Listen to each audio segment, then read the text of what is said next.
L'aloe vera est considérée depuis des millénaires comme une plante médicinale mythique.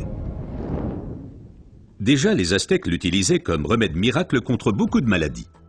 Dans la médecine populaire, elle est connue pour ses propriétés désintoxicantes, purifiantes, dégraissantes et désacidifiantes. Aujourd'hui, on sait également qu'elle exerce une influence positive à la fois sur le taux de sucre et le taux de graisse dans le sang, par exemple le cholestérol. Mais il faut préciser qu'il existe différentes sortes d'aloe vera. La véritable aloe vera, l'aloe barbadensis, est un lys du désert et est cultivée dans les régions sèches, notamment en Amérique centrale et en Amérique du Sud.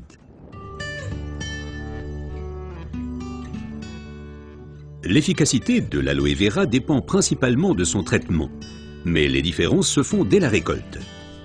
Pour éviter d'abîmer la plante, les feuilles doivent être coupées à la main. Comme la pellicule supérieure de la feuille contient de l'aloïne toxique qui protège la plante contre les animaux et a un effet laxatif pour l'être humain, il faut bien séparer l'enveloppe du gel intérieur. Le gel est du reste l'élément le plus précieux de l'aloe vera. Il contient à lui seul plus de 150 composants importants et bénéfiques pour la santé tels que vitamines, enzymes, polysaccharides et oligoéléments. Et c'est précisément cette combinaison unique, cette association de différentes substances qui entraîne l'effet médicinal. L'un des composants les plus importants est l'acémanal. Il a une influence positive sur le système immunitaire et diminue d'autre part les inflammations et les radicaux libres. Le résultat, une amélioration de l'apport en oxygène. Observons ce phénomène de plus près. Le sang assimile l'oxygène dans le poumon et le transporte à travers les vaisseaux sanguins vers les cellules. Les gros vaisseaux se divisent et deviennent de plus en plus petits pour devenir enfin des vaisseaux capillaires.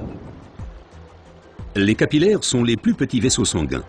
C'est là qu'a lieu le transfert de l'oxygène du vaisseau sanguin vers les cellules.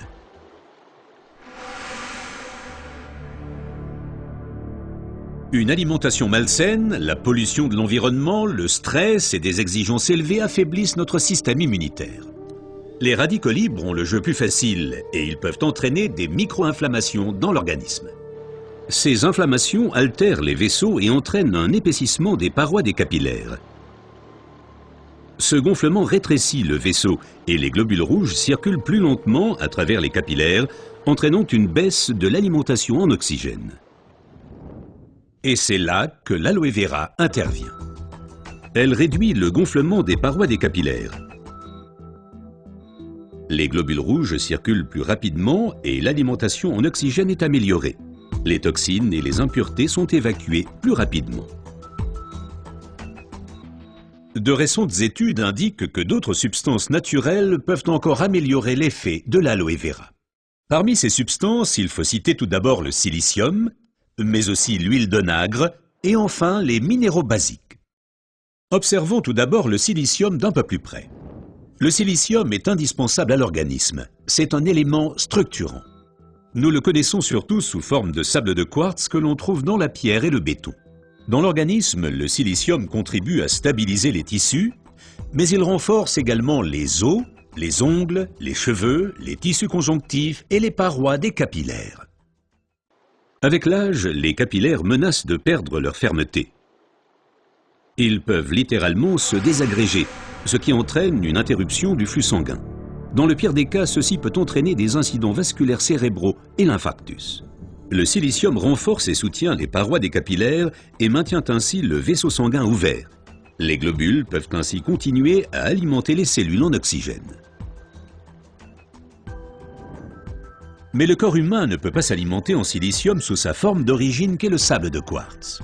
Toutefois, la nature offre des alternatives, et notamment une source végétale idéale, l'ortie. Car elle est riche en silicium naturel, mieux assimilable par l'être humain.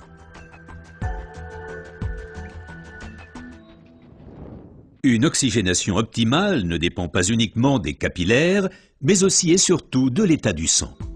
Le sang ne peut bien circuler dans les vaisseaux capillaires que s'il est suffisamment fluide.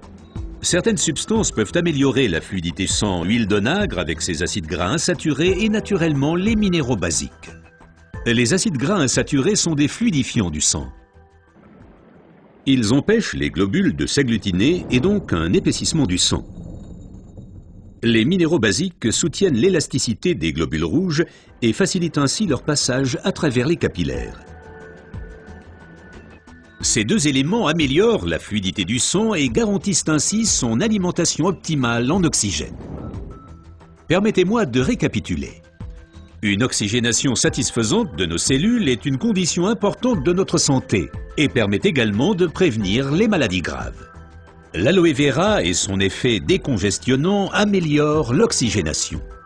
Le silicium renforce les parois des capillaires et garde le vaisseau sanguin ouvert. Cet effet est renforcé par l'huile d'onagre et aussi par les minéraux basiques. Ce que la médecine populaire savait depuis longtemps est maintenant confirmé par la recherche moderne.